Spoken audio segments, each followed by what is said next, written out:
Well, hello, my friends. Welcome to Granny B's house.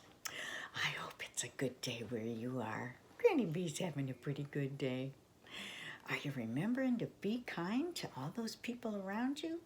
Oh, I hope so. My friend Cheryl gave me a book to read to you about a cat named Bob. And that's kind of fun because our cat's name is Ed. But this cat is brave and very, very scared, and he doesn't have it as good as our cat Ed does. So let's read about this cat. It says, "My name is Bob." It's written by James Bowen and Gary Jenkins, and it's illustrated by Gerald Kelly. It's a big book, so Granny B's gonna move out of the way. My name is Bob, and I'm a street cat. Shall I tell you my story? Then come with me. I wasn't always a street cat. I grew up in a quiet house with a kind old lady. She looked after me. She loved me, and I loved her. I would curl up in her coziest chair and listen to the beautiful music she played. I thought I was the luckiest cat in the world. Then one day, the old lady wasn't well. I wanted to make her better, so I sat on her lap, watching over her from morning till night. But there was nothing I could do to help her. One day, some men in an ambulance came. I hoped they could make her better, so I chased after them down the road. I ran and tried to keep up. I jumped onto a bus, thinking it would follow her, but instead, it took me on a long journey into the big city. After a time, the driver made me jump off the bus.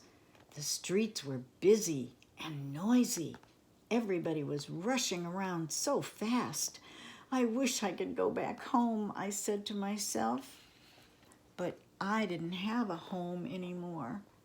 I tried to get some food from a garbage can, but some street cats snarled at me. "Get lost," one of them spat. I felt frightened and ran away. I ran and ran through the crowded streets, not knowing where I was. That night, I slid inside a cardboard box on the doorway of a shop. It was warm and cozy and made me think of home. I miss curling up in my chair. I miss my home, I thought. The next morning, a big man woke me up. "Scram," he shouted, shaking me out of my box. I ran away. Days passed. Everywhere I went, people chased me off. Weeks passed. I crept away and hid. And then one morning, I heard a friendly voice. "Hello, pussycat. Do you want to come home with me?" "Yes, please," I purred. I was so happy that someone wanted me. But his mother wouldn't let me in. "I'm not having that smelly cat in my house," she said. And she slammed the door closed. I stared at my reflection in a puddle. The face in the water didn't look like me. I was so scruffy and dirty, as though I hadn't washed for a year. I was cold and hungry and too tired even to lick myself clean. Will I ever find a home again, I thought. Day after day, I walked and walked. Nobody wanted to take me in. Nobody wanted to feed me. Nobody wanted to be my friend.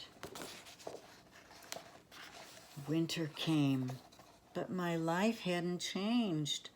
I was alone, cold and hungry on the street. Poor Bob. But then, when spring came, my luck changed. I heard music, beautiful music. I followed the sound and saw a man playing the guitar. I could tell he was sad and lonely like me. He looked like he needed a friend. So I followed him home and waited outside for him. That night, I saw a pair of eyes glowing in the dark. I was cornered. The creature bit me as I tried to escape. The next morning, my leg hurt so much that I hobbled inside the building and sat by the stairs. Perhaps the man will see me here, I thought. Perhaps he will help me. Then I heard, "Hello, little fella. You look hungry," the man said. "Do you want to come up for some milk and tuna?" Oh, the man was kind. He stroked me gently and put medicine on my leg. "Don't worry, you're safe with me," he said. I felt I could trust him. He seemed like a friend. He told me his name was James. "And I'm going to call you Bob," he said. When my leg was better, James and I went out to play music. On the streets, people smiled and gathered to watch us. James and his street cat named Bob. I sat at his feet while he strummed the guitar. I thought I was the luckiest little cat in the world, just like before. From that day on, we've been together, and we always will be. Well, didn't that story turn out to have a happy ending? I love happy endings, and I love it when people like James are kind to other people or to stray animals, and I hope you are too. So let's just remember, if we're kind, we can make the day better for everyone around us. But you remember, Granny B loves you, and Granny B wants you to come back and see me again real soon.